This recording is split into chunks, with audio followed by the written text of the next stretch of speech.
Amém. Vou ficar descalço aqui. Quem me conhece sabe que eu gosto de ficar descalço por aqui, porque 2 horas de salto, sinceramente, a idade já não está pedindo isso mais não, né? E muitas pessoas aqui me conhecem, acredito que 90% da igreja me conhece e sabe de muita coisa que eu já vivi. Muitos viveram junto comigo, muitos não viveram, mas sabem, porque de vez em quando na ministração do louvor eu solto uma coisa ou outra, e de repente você nunca esteve aqui presente, mas sempre uma pessoa fala para outra: ah, Gê, aconteceu isso, Gê, aconteceu aquilo. E todo mundo sabe que eu já passei por grandes desafios. Não perdas, mas desafios. Porque o povo de Deus, ele nunca perde. Ele sempre vence. E essa palavra perda é uma palavra que eu não gosto. Eu não trago para a minha vida, né? E o título dessa mensagem é O Não de Deus. Botei até título, né, Pastor Paulo? E o não de Deus, eu vejo que hoje ele é muito pouco falado dentro das igrejas. A igreja hoje em dia está naquela vibe, né, que tudo pode, tudo é liberal, né? Vamos orar porque vai acontecer, pedir, dá-se-vos-á. Mas muitas das vezes o Senhor diz não. Só que às vezes o não de Deus é não para a gente, mas é sim para Ele. Amém? Eu gostaria que você abrisse a sua Bíblia no livro de Josué.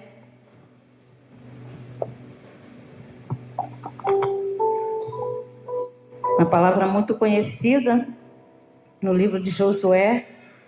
Josué capítulo 1, versículo 9. Amém? Não fui eu que lhe ordenei? Seja forte e corajoso. Não se apavore, nem desanime, pois o Senhor, seu Deus, estará com você por onde andar.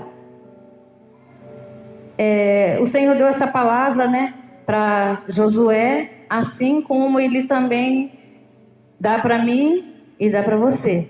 Porque o Senhor, Ele conhecia a história de Josué, assim como Ele conhece a minha história, Ele também conhece a sua. E o nosso Deus, Ele é tão, podemos dizer assim, é tão Deus de detalhes.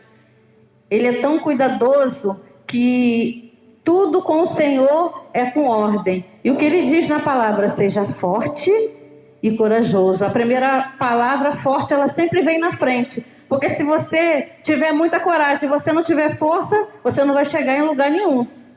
Amém? E essa força que o Senhor está falando aqui não é a sua força braçal. É aquela força que Ele dá. É quando nós nos consagramos as nossas vidas, entregamos tudo para Ele. É essa força que Ele fala aqui no livro. Amém? E eu não nasci num berço evangélico, né? Eu fui me converter lá na minha juventude. Eu tinha por volta de 20 anos, mais ou menos, né? E quando eu tinha 15 anos de idade, eu conheci uma pessoa, né? Um rapaz, naquela coisa, né? De adolescente, apaixonada, né? E realmente nós vivemos assim uma história muito intensa, né? Nós ficamos juntos por acho que 16 anos, não sei. E eu comecei a namorar com 15 anos e aos 18 anos eu engravidei. Eu engravidei, né? Tive uma gravidez assim normal, sem nada demais, né? Mas com 7 meses de gravidez, eu fui dormir na casa da minha irmã, que também estava grávida. Doideira, né? Cego guiando cego. Imagine, 2 grávidas de 7 meses dormindo, passando a noite sozinha. Meu cunhado estava trabalhando à noite, foi pescar, alguma coisa assim. Eu fui dormir na casa da minha irmã e naquela noite entrou uma pessoa no quintal. Eu me assustei com aquilo. E quando eu olhei assim, né, na janela, um homem estava pulando já para fora. Eu me assustei com aquilo. Dormi, quando eu acordei pela manhã, já estava com 7 meses de gestação e já estava perdendo muito líquido. Acredito que foi pelo susto. E eu fui para o hospital e chegando lá, os médicos me examinaram e falaram: nós vamos ter que fazer o seu parto porque você já está quase sem líquido, né? Aí me deram injeção lá para estimular aquela dor, né? Aquelas coisas que vocês sabem, né? Aí foi parto normal, foi um parto tranquilo, né? Que de normal não tem nada, mas amém por isso. Não vou assustar as meninas aí que ainda não foram mãe, né? Mas foi tranquilo. E a minha filha nasceu com 1,9 kg, pesando 1,9 kg, 42 centímetros, né? Não foi tão pequena. Existem crianças que nascem até menores, 1 quilo e pouco, né? E até então estava tudo bem. Ficamos no hospital por volta de 2 dias. E com 2 quilos, né, os médicos já mandou a gente para casa, né? Mas quando ela tinha por volta de um mês e meio, mais ou menos, na época, minha sogra me chamou e falou assim: ô Gê, você não acha que a cabecinha da Sussuca, ela só chamava ela de Sussuca, o nome dela era Suelen, mas era aquela coisa de vó babona, né, pastora Tânia? Só chamava ela de Sussuca. Aí eu falei assim: não tô achando não. Ela assim: você não acha que a cabecinha dela tá um pouco grande, não? Aí eu falei assim: não, vamos levar ela ao pediatra. Aí fui levar ela ao pediatra. Gente, fica com... Pedro, faz um barulho aí, porque sem barulho de som eu não funciono. Aí eu levei ela no pediatra, o pediatra que examinou ela, né, quando ela nasceu, ele olhou assim, ele aparentemente falou: não, ela não tem nada não. E a muleira dela, que é a muleira da criança, né, aquela rodelinha aqui no tampo, né, da cabeça, que é molinha, a dela era ali, só que vinha assim, tipo com um caminho até na altura da nuca, meio mole assim, coisa de 3, 4 centímetros, tudo mole, né? Aí eu mostrei para ele: mas doutor, é normal isso aqui? Ele falou assim: não, isso é normal. Ela nasceu prematura, daqui a pouco isso aí fecha. Não tem problema não. Aí eu fui para casa, né? Aí falei com a minha sogra, falei: ó, o médico falou que tá tudo bem e tal. Aí ela falou assim: não, Che, vamos levar ela no outro médico.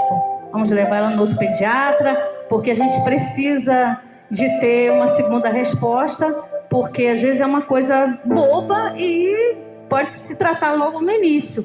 Aí eu fui, né, levei ela no outro pediatra. Eu me lembro que a irmã da minha sogra, na época, ela trabalhava na casa desse pediatra, doutor Eduardo. Hoje em dia eu acho que ele nem atende mais. Aí, né, eu fui lá para consulta, né, cheguei lá com ela 1 mês e pouquinho, e o médico, quando olhou para ela de cara, ele falou assim: a sua filha é portadora de hidrocefalia. Quando ele falou isso, eu já fiquei nervosa. Eu falei: como que é isso, doutor? Aí eu mostrei para ele, né, a cabecinha dela, como que era mole.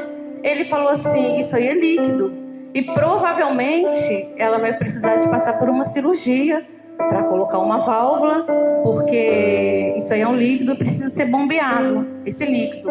Aí ele já me passou para o neurologista, ligou lá para o Santa Isabel, o neurologista já estava lá me esperando, não sei, eu acho que foi tudo armado, só pode, né? No mesmo dia aconteceu tudo. Aí eu cheguei lá, né, com o neuropediatra, ele olhou para ela, examinou e falou assim: realmente, ela tem hidrocefalia e ela vai precisar ser operada, porque esse líquido tem que sair, porque senão a cabeça dela vai, né, só crescendo, né? E eu já saí dali naquele dia desesperada, chorando, né? Porque mãe chora, né, gente? Pelo amor de Deus.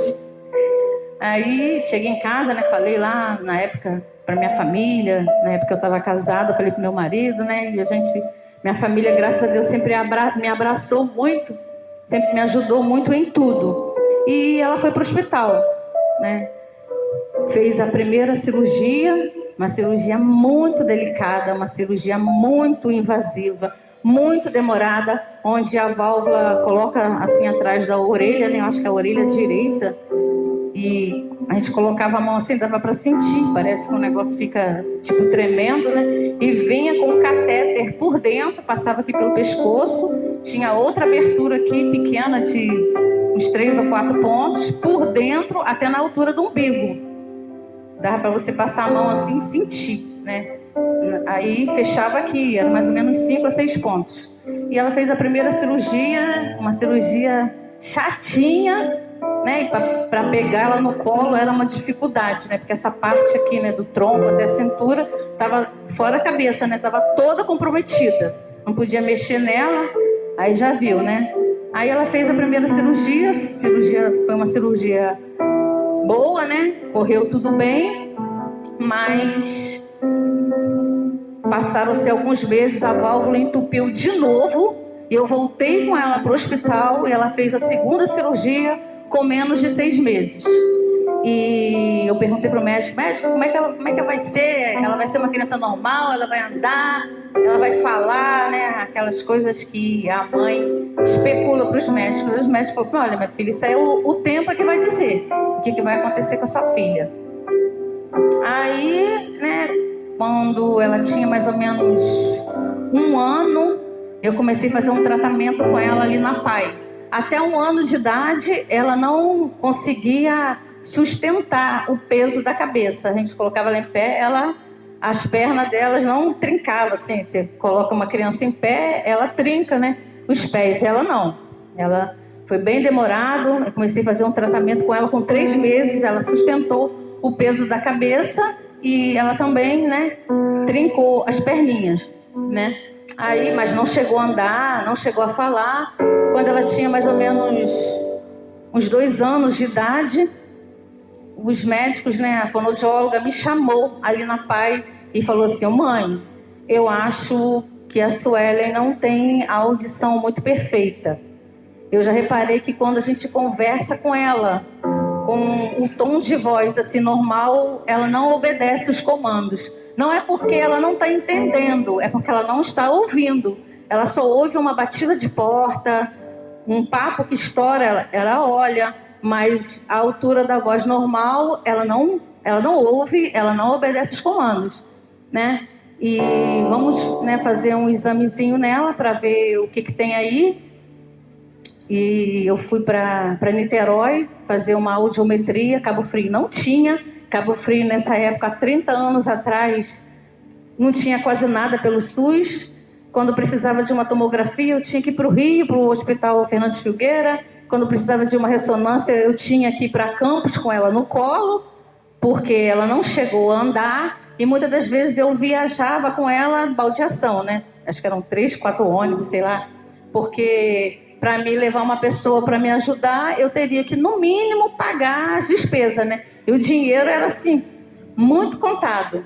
Quem tem filho pequeno aí sabe que a despesa de uma criança é doideira, né? Imagina a criança que tem uma certa dificuldade. E o nosso dinheiro era conta de cuidar dela. Eu viajava para tudo quanto é canto com ela no colo. E foram 7 cirurgias na cabeça que ela fez, né?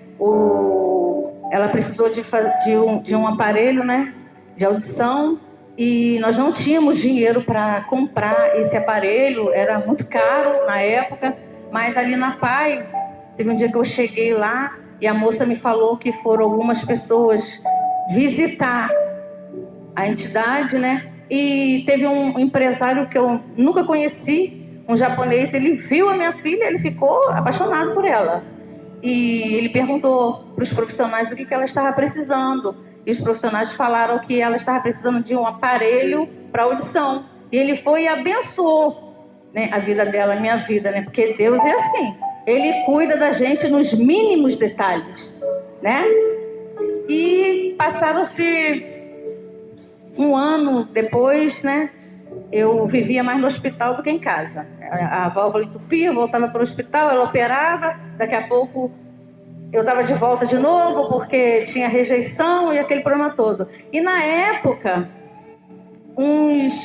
tinha uns evangélicos, né, uns crentes que iam para o hospital. Algumas igrejas iam fazer visita no hospital, na hora da visita, né? Eram 2 horas de visita, se eu não me engano, 2 vezes na semana. E os crentes lá, né? Ficava aquele monte de crente em volta da cama, né? Orando pelos enfermos. E nessa época eu não era cristã, não conhecia o Senhor. E eu me lembro que uma irmãzinha, bem idosa, ela chegou para mim e ela perguntou se eu queria aceitar Jesus. E eu falei assim, eu quero. Levantei a minha mão e orei, né? E aceitei o Senhor. E depois que eu aceitei o Senhor, eu fui tomada por uma fé muito grande. Eu tinha certeza que a minha filha ia ser curada. Eu olhava para ela, às vezes ela estava doente, nada daquilo me abalava. Eu falava, não, minha filha vai ficar boa, minha filha vai andar, minha filha vai falar, minha filha vai fazer uma faculdade. Esses sonhos que vocês têm aí com os seus filhos, eu também tinha com ela. Eu sonhava que um dia ia ter netos, né? Mas Deus está no controle de tudo. E Ele sabe tudo o que faz.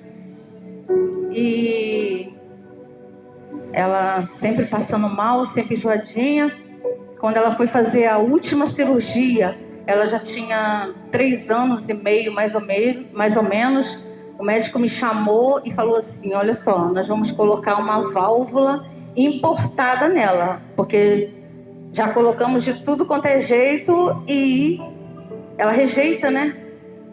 Amém, né? Aí o médico foi e colocou uma válvula importada, mas depois que ela fez a última cirurgia, ela não se recuperou mais. Não se recuperou, sempre enjoadinha, sempre febril, né? E os médicos deram alta, né, pra gente, nós fomos pra casa, mas ela sempre enjoadinha. E teve um dia que eu tava em casa, eu coloquei ela num carrinho assim, vendo televisão, né? E fui lá pro quintal, lavar roupa, alguma coisa assim. E de repente, me deu alguma coisa no meu coração, me chamou para me voltar para a sala. Quando eu voltei para a sala, ela estava deitada no carrinho. Quando eu vi, eu já me espantei, né? Porque ela não andava, ela não chegou a andar. Ela sentava, mas de sentar até deitar sozinha, esse movimento ela não fazia, ainda mais que ela estava recém-operada. Quando eu olhei para ela estava toda roxa. Toda roxa. Eu peguei ela, saí correndo com ela, toda descabelada, né? Com roupa de dormir. E na época não tinha UPA, era PU, e era aqui na Expedicionária da Pátria, bem mais perto de mim, né, que eu moro no Correão. Saí correndo com ela, né? Chegando lá, os médicos pegou ela, levou ela para dentro, botou ela no respirador, ela já não estava mais respirando, e o médico me chamou e falou assim: olha só, é muito grave a situação da sua filha. É muito grave. E dali nós fomos, né, de ambulância para o Santa Isabel e foi montado uma UTI no quarto. Ela não ficou lá na UTI junto com os outros pacientes. Eles montaram uma UTI dentro do quarto e eu ficava lá o tempo todo, né? A enfermeira ficava lá 24 horas e eu ficava lá, de olho em tudo. E depois que ela foi para lá, as minhas esperanças começaram a ser balançadas. Eu comecei a sentir que eu ia ficar sem ela. Comecei a sentir uma sensação assim de perda, né? E quando a enfermeira saía, eu ia lá, né, do pescoço para baixo, a temperatura dela era normal. A parte do rosto já era fria, né? Ali já não existia mais vida. Os olhos dela já não tinha mais aquele brilho. O rosto já estava gelado. E o médico me chamou e falou: sua filha teve uma morte cerebral. Aí, todos os dias eu ia lá, botava a mão no coração dela e eu comecei a perceber que os batimentos cardíacos dela estavam só diminuindo. Eu corria, olhava para o papel que as enfermeiras faziam as anotações. E beleza, com 7 dias que ela estava no hospital, na madrugada eu fui pro banheiro.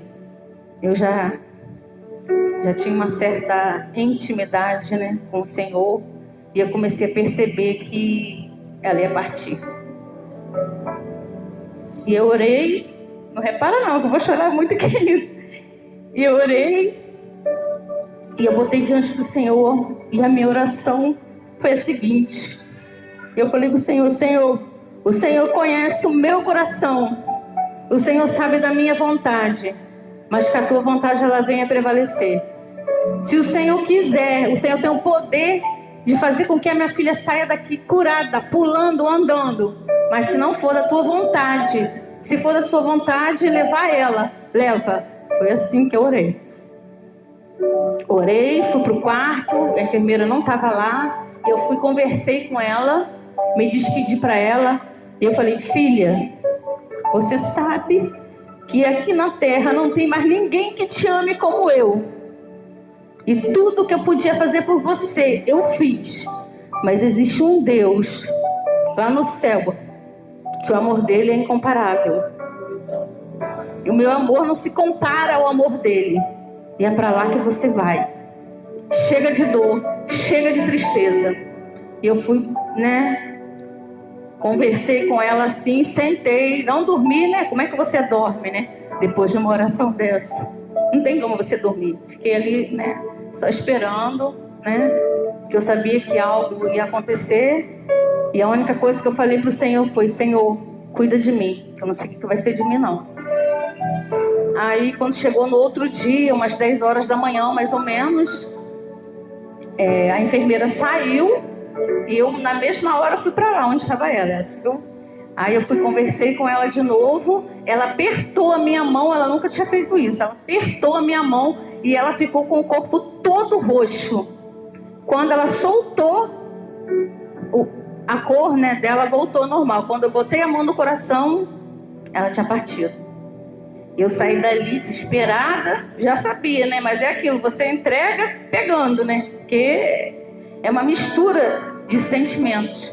Eu saí dali igual uma louca, né? Fui lá atrás do médico, enfermeiro, né? E os médicos, falei o que tinha acontecido. O médico foi lá dentro, né? Examinou, né? Eu acredito que eles tentaram reanimar ela, porque ficou uma confusão lá dentro do quarto. E eu estava na porta, e depois o médico me chamou e falou: a sua filha partiu. Aí foi aquela loucura, né, gente? Porque você vê o seu filho morto no caixão, não tem dor maior do que essa. Não existe. E eu também cuidava de Aline nessa época. Mas a minha mãe, nesse meio tempo, a minha mãe aposentou. Eu falei para minha mãe: mãe, a senhora agora assume a Aline, porque eu preciso trabalhar. Vou trabalhar, porque senão eu vou ficar louca. Porque muitas das vezes as pessoas estão passando por momentos de tribulação, a pessoa ora, a pessoa está na igreja. Mas às vezes você precisa de fazer uma outra coisa. Você precisa procurar uma atividade. Vai correr, vai para academia, vai fazer igual esse povo da igreja, vai para o crossfit, faz alguma coisa. Mas algo precisa ser feito. E eu fui trabalhar, eu fui caminhar, né? E consegui me reerguer. 3 anos depois, eu pensei: quero engravidar. Já tinha restaurado, né? As minhas emoções, continuei firme com o Senhor. Muita gente pensou que eu ia sair da presença do Senhor, mas eu não saí, porque ela foi um instrumento. O Senhor usou ela para me trazer para Ele. E eu já estava envolvida com o Espírito Santo. Como é que eu ia largar? Você não larga, você não abandona o time que está ganhando, não é assim? E eu não larguei, eu continuei firme, confiante que Deus ia fazer algo na minha vida. 3 anos depois eu resolvi engravidar. Engravidei, né? Mas sentindo muitas cólicas, né? No início, muita cólica, daqui a pouco veio um sangramento. E eu fui para o hospital e o médico falou: olha, você perdeu o seu bebê, mas você vai ter que fazer uma curetagem, porque ainda ficam uns resíduos aí. E eu passei pela curetagem, mas depois disso eu não fiquei mais com a minha saúde perfeita.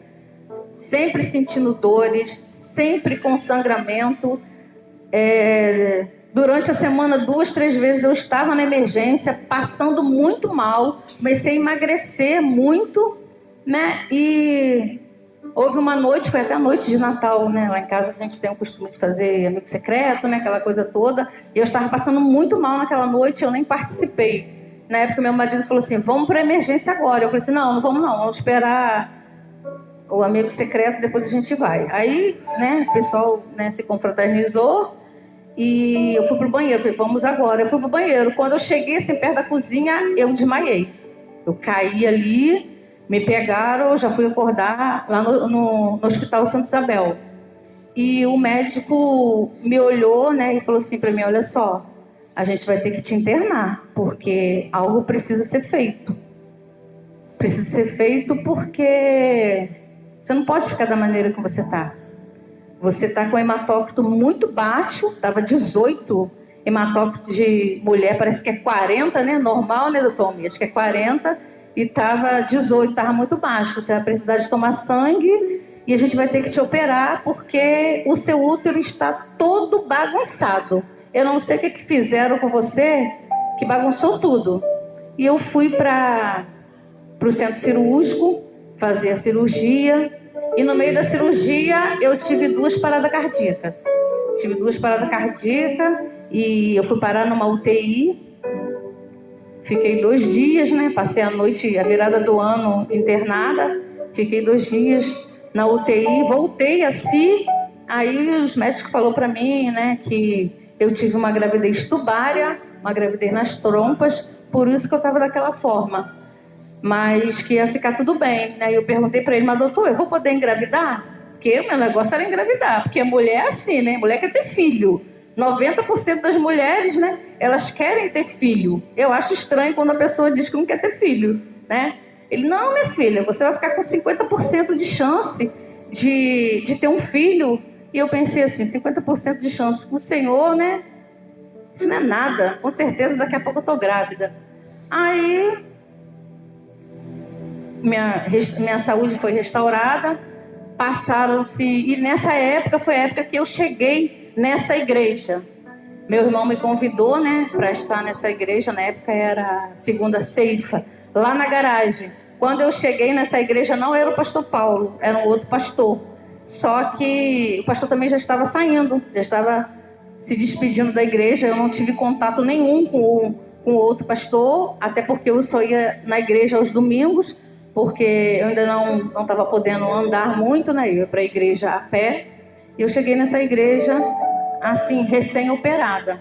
E passou um tempo, eu senti no coração de adotar uma criança. E a adoção sempre gritou, sempre ferveu. Eu tenho, na minha família eu tenho algumas pessoas, né, adotadas, eu tenho primos, eu tenho sobrinho. Isso sempre ferveu. E eu resolvi adotar. Eu conheci uma mulher que trabalhou no abrigo, né? E eu falei para ela que eu queria adotar uma criança, tal, né? Ela já me conhecia de ouvir falar. Aí fez a minha ficha e tal. Chegou um dia, ela me ligou e ela falou assim: Gê, chegou uma criança aqui. Chegou um menino, um recém-nascido, um menino negro, e vem cá fazer uma visita. E eu fui visitar ele no abrigo. A Aline foi até comigo, nem sei se ela lembra disso. E eu cheguei lá, ele estava sozinho no quarto, né? E a menina falou assim: ele é muito sério. Aí quando eu cheguei lá, eu conversei com ele, na mesma hora ele abriu aquele sorriso, né? Eu falei: é meu, não tem jeito. Aí eu adotei, né, o João Pedro. E ele chegou na minha casa só com a roupa do corpo, mas a nossa igreja, né, como todo mundo sabe, né, é muito hospitaleira. E eu só sei que com uma semana tinha tudo da minha casa. Tinha leite, tinha berço, tinha carrinho de marca, tinha roupa, tinha fralda, tinha tudo. E o João Pedro, ele era o bebê da igreja. Eu chegava na igreja e eu nem via mais ele. Me pegavam ele, só me entregavam no final do culto. Se eu não pedisse, levavam para casa. Era assim, era uma loucura o João Pedro. E eu perguntei para a moça lá do abrigo a história do João Pedro e por que ele foi abandonado. E a menina me falou que o João Pedro, ele foi rejeitado no ventre, né? Ele era fruto de um adultério. A mãe não quis, o pai falou que não ia assumir aquela criança porque era casado, né? Não queria trazer aquele peso para a vida dele. Eu falei: meu Deus, quanta responsabilidade, né? De deixar Deus me usar para curar essa criança. E, né, eu me senti assim, a mãe, né? Ele chegou na minha vida no momento que eu estava precisando muito de ser mãe. Deus sabe de todas as coisas, né?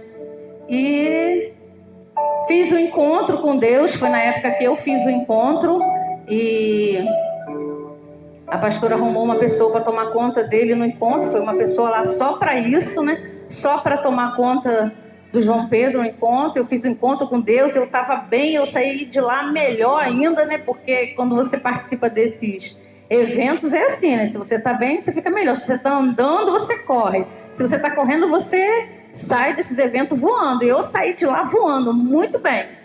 Mas nisso João Pedro estava com 10 meses, mais ou menos.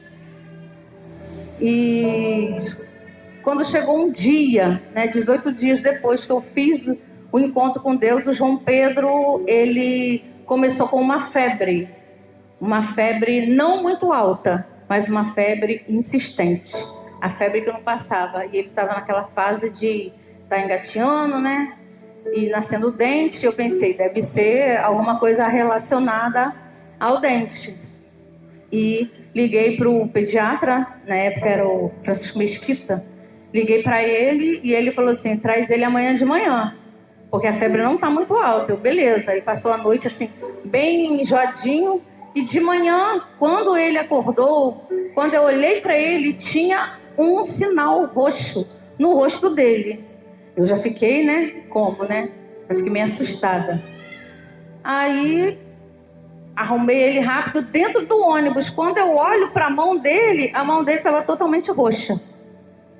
Aí, cheguei lá no consultório e Francisco Mesquita foi examinar ele. Quando tirou a roupa dele, ele estava todo pintado de roxo, mas foi assim, ó, não abri e piscar de olhos. E Mesquita falou assim, vai para o laboratório agora correndo com essa criança, porque isso aí é muito grave e deve ter estourado algum vaso nele.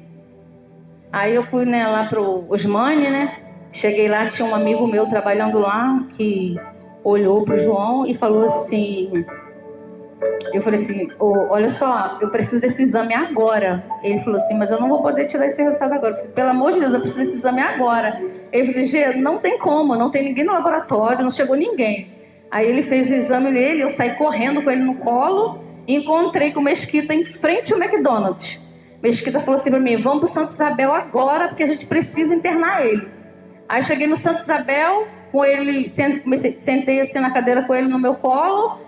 E Mesquita foi lá pro telefone, começou a ligar, né, pro médico, pro neuro, para entrar com a medicação. E eu comecei a perceber que ele estava com umas atitudes estranhas no meu colo.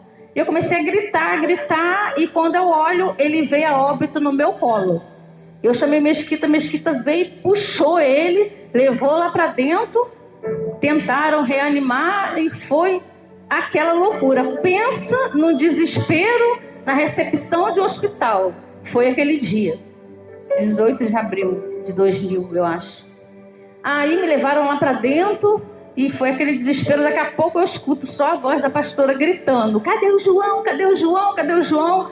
Eu só sei que em minutos ela chegou no hospital. Eu não sei como, se ela foi de avião. Cadê o João? Cadê o João? E eu estava deitada assim e ela perguntou para mim, cadê o João? Eu falei, eu não sei. Não sei onde está o João. E já levaram ele para lá, né? Ele já havia falecido. E depois o neurologista, né, chegou para mim e falou, né? Os exames dele falou que foi meningite meningocócica. E ele falou assim, mas se você quiser, dá para ter o velório, porque o vírus já foi embora. Eu falei assim, não, eu não quero velório, eu não quero nada. Já havia tido, né, a dor, já havia sentido a dor de ver minha filha no caixão, não queria ver a segunda. Eu falei, não quero nada. Aí eu fui para casa e depois eu fiquei sabendo que teve velório, que o pastor foi lá, algumas pessoas oraram. Eu fui saber disso anos depois, né? E quando João Pedro se foi, eu me senti assim, a pessoa mais inútil da face da terra. Comecei a ficar muda com o Senhor, eu não falava com Deus.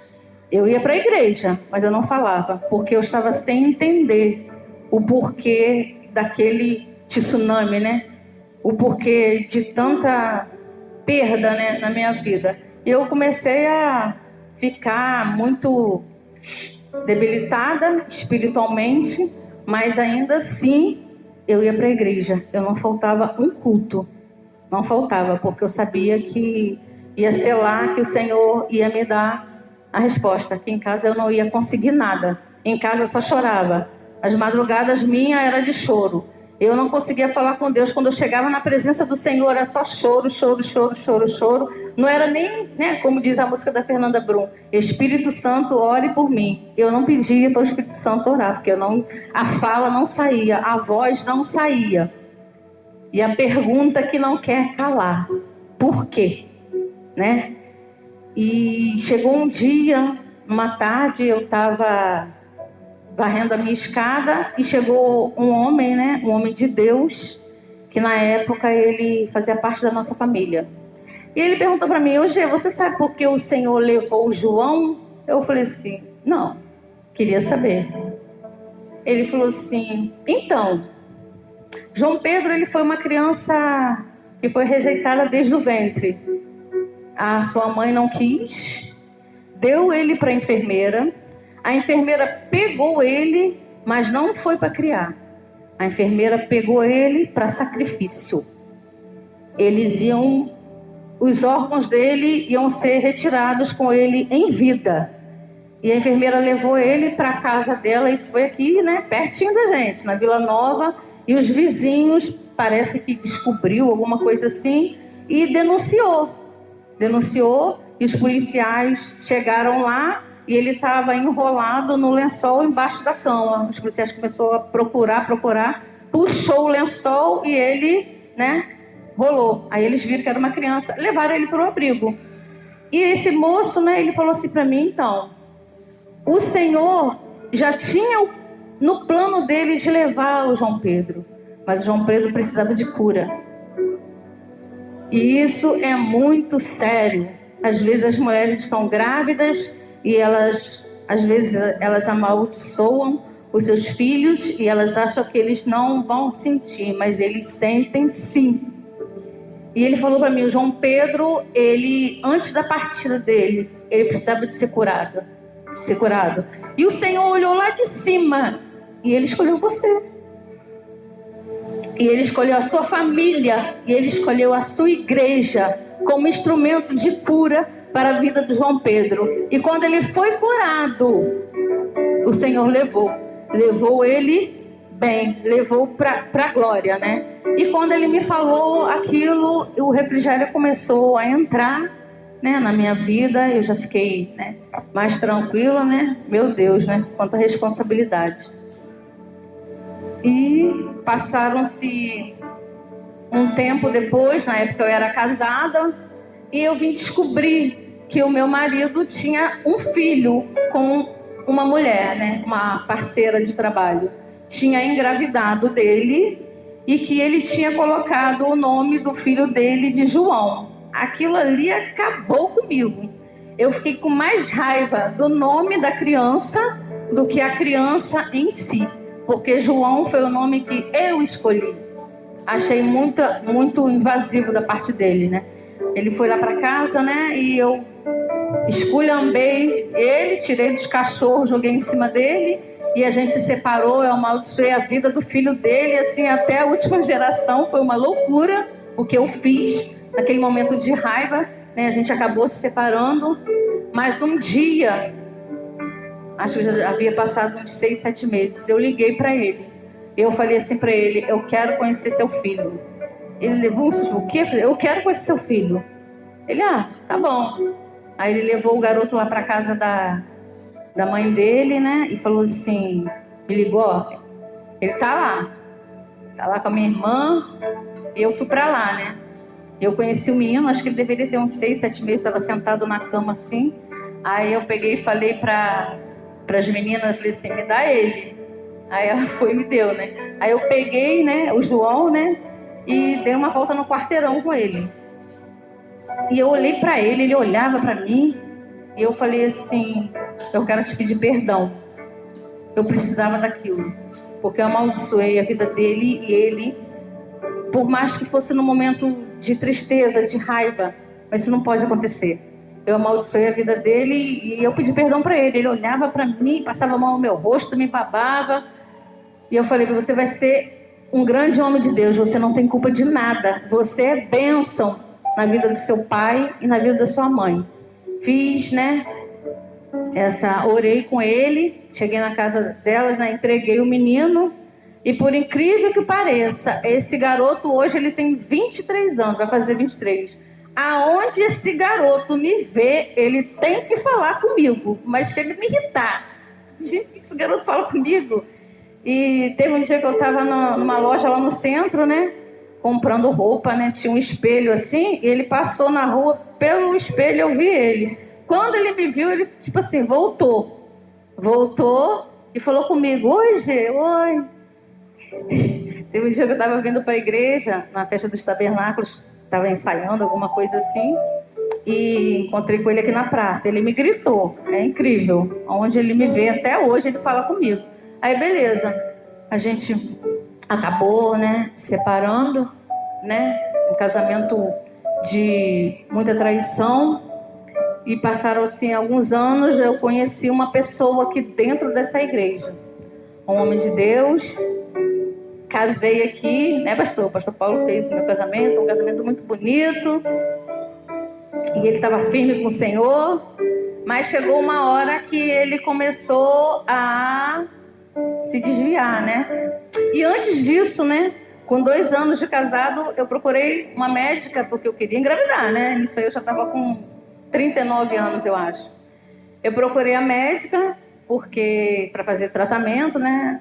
Para ver se eu engravidava e tal. Aí procurei uma médica, né? Eu orei ao Senhor, o Senhor falou, vai nessa médica, a médica aí todo mundo conhece. Aí eu fui, fiz vários exames, mas teve um exame, né, que eu fiz, não sei nem falar o nome desse exame tem um nome horrível. Eu levei para ela e ela falou assim, infelizmente, a gravidez para você é quase 0. Porque o que acontece? A sua trompa esquerda e o seu ovário, você perdeu na tubária, como eu já sabia. E a sua trompa direita, ela está entupida. E eu falei, ué, mas como que acontece? Eu não sei. E ela falou assim, se você quiser, a gente pode fazer uma cirurgia, mas eu não garanto a gravidez. Pode acontecer de você engravidar e pode ser uma outra tubária. E com 24 anos, você teve uma tubária, você teve 2 paradas cardíacas. Imagine com 39, 40 anos. Eu não te aconselho a gravidez. E eu senti paz naquele não. Me doeu. E até quando eu ministro aqui aquela música, né? Glória, te darei glória todos os meus dias enquanto eu viver. E quando eu ministro essa música, eu me lembro disso. Porque quando eu saí daquele consultório, eu saí de lá arrasada, chorando. E deu vontade de chutar, de xingar um palavrão. E o Senhor me lembrou dessa canção. De quando eu estou aqui no altar, eu canto. Glória, te darei glória.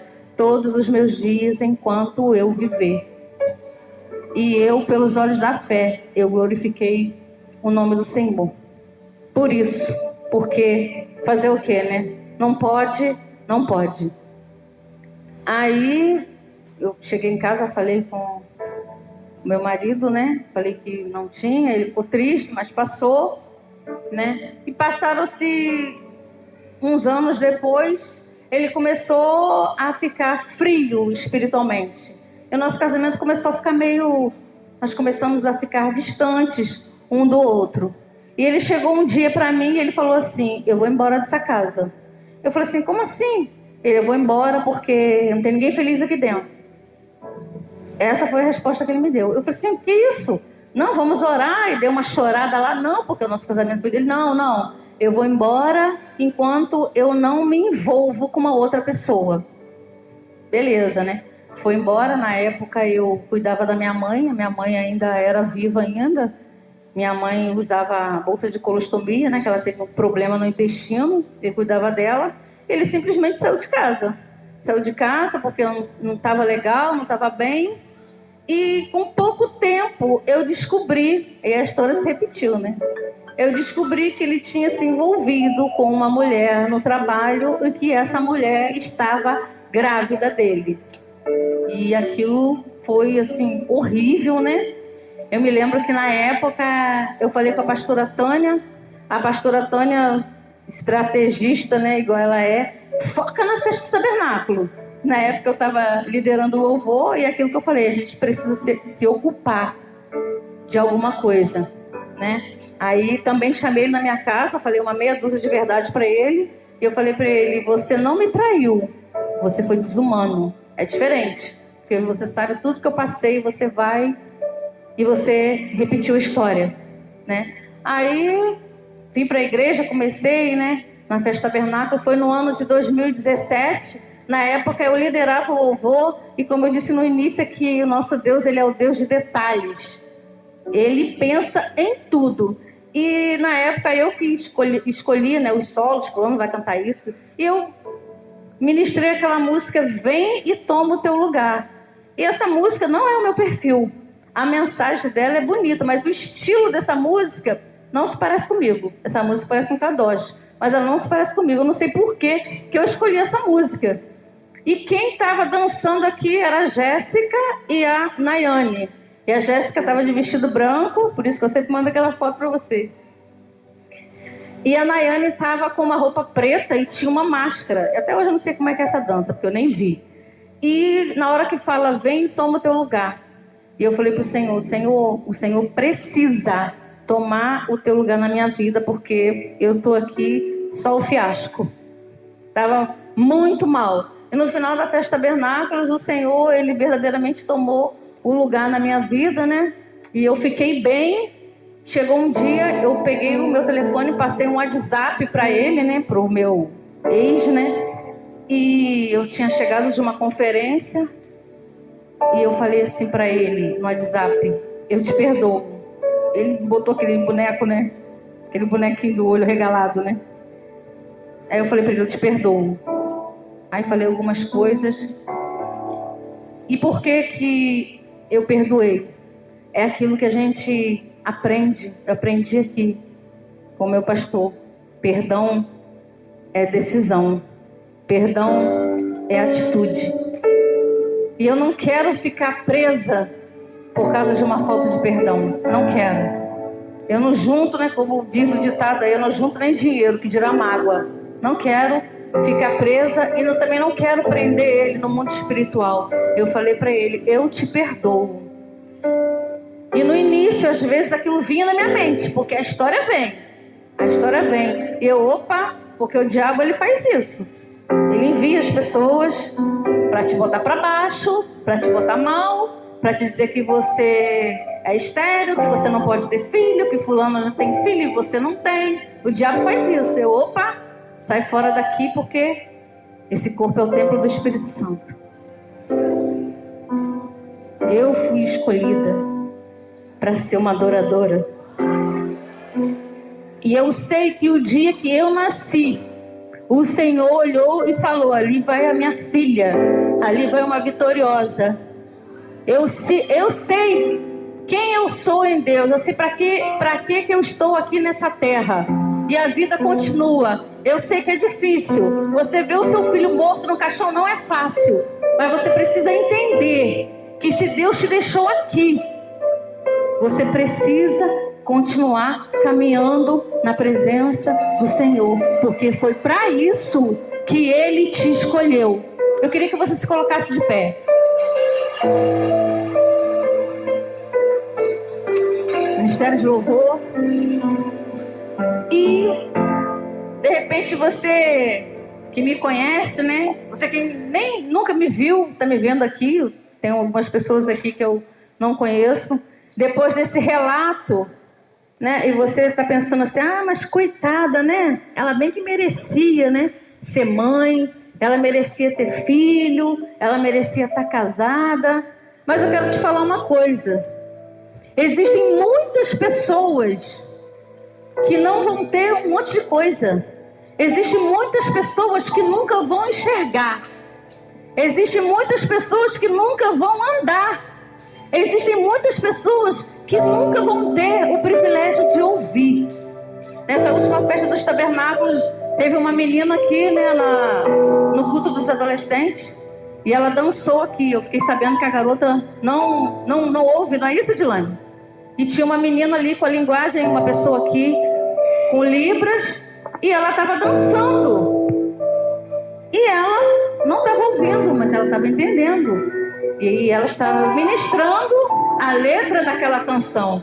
E amanhã ou depois, eu acredito que ela vai casar e ela vai ter filho. E de repente, ela nunca vai ouvir, mas eu ouço. E a nossa vida com Deus é assim. Muitas mulheres também não vão poder engravidar. Eu conheço pessoas nas redes sociais, mulheres ricas, que já fizeram várias inseminações, que não conseguiram engravidar e não vão conseguir. Por quê? Eu não sei. Deus é quem sabe. O Senhor, muitas das vezes, Ele não explica tudo. Mas você precisa entender que em todas as coisas nós somos mais do que vencedores. De repente a sua oração não é ouvida. De repente o Senhor está dizendo não para você. Mas saiba que Ele está do seu lado. Quando você acorda, Ele está do seu lado. No seu trabalho, Ele está do seu lado. E esse versículo, seja forte e corajoso, esse versículo me persegue. Eu acordo pela manhã e às vezes antes de trabalhar eu vou dar uma caminhada. Às vezes eu tenho uma filha lá em casa de 4 patas. Às vezes eu levo ela comigo e eu chego em casa, eu tomo meu banho, eu olho no espelho. Eu olho na cara daquela mulher que está lá dentro do espelho, aquela mulher bonita, aquela mulher loura. E eu falo para ela, seja forte e corajosa.